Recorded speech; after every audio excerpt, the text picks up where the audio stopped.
Hello mga katomgots! Welcome to Tita Mike's Kitchen! Eto nga gumawa kami ng mango jelly.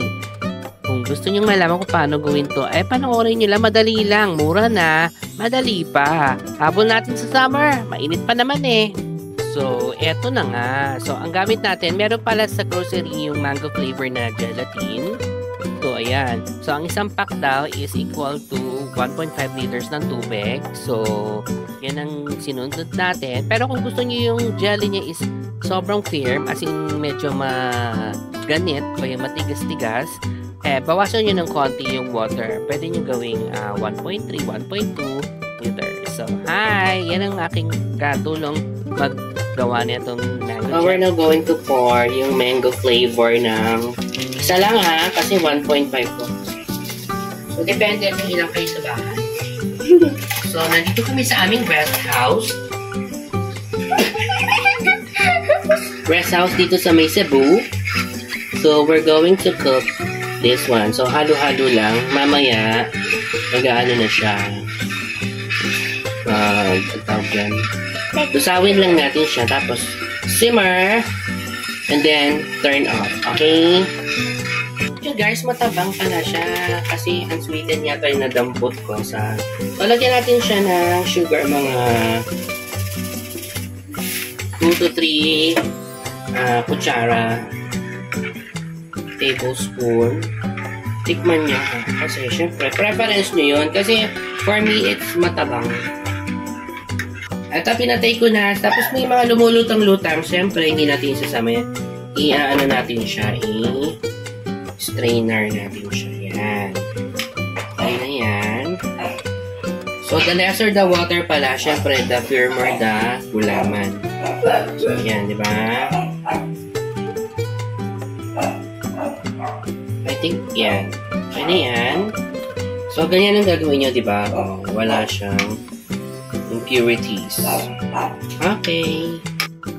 So, ayan, tumigas na siya. Hiwain na natin siya. So, ganyan lang. Pa-cubes or medyo pa-rectangle. Bahala kayo kung anong gusto nyo.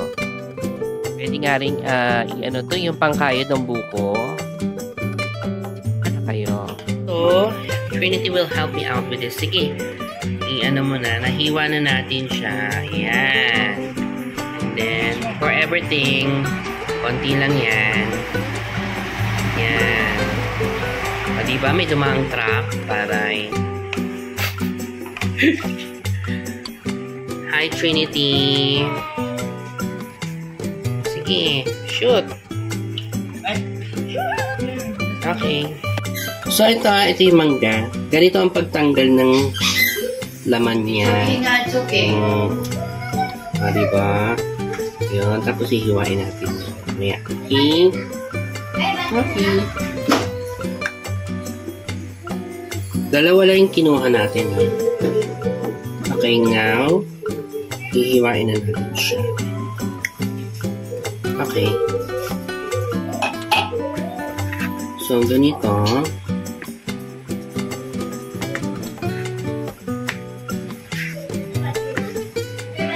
Depende sa inyo kung gaano nyo kung kataba gusto siya. Yan. Pwede natin siya i-toppings if you want. Yan. Ganun lang. Then we'll put it here. Para mamaya sabay-sabay. Okay? Okay. Isa yung cream. Yan. Let's put it everything. Okay. Enough. Meron tayo nabibiling condensed na may flavor. Ito naman mango flavor, meron palang ganon. Yan. Sige, lahat. Lagay mo. Bilisan mo. Yun.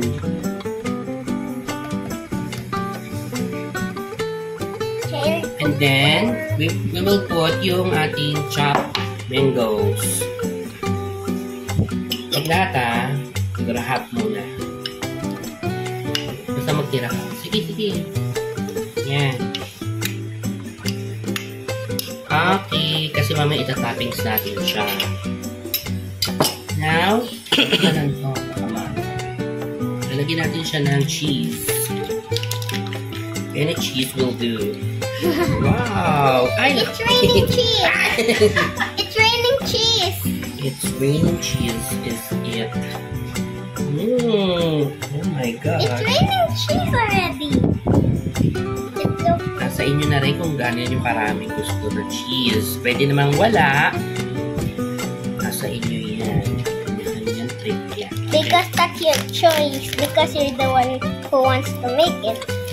Taray. You have Chef. to own the chef. Si Chef ano dito eh. Yan. Chefon. Actually, pwede natin siyang pwede nang walang stop. So, ito, mix lang natin siya. Okay? I'm just smelling it. Later, malalaman natin kung sarap siya. Ito natin kung matamis na. Ay, masarap. So, ito na.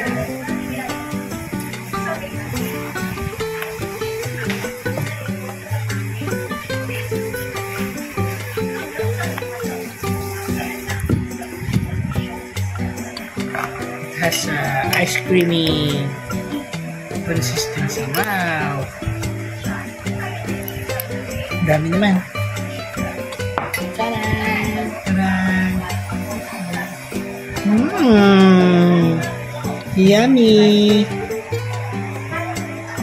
Stop. Wow, sarap!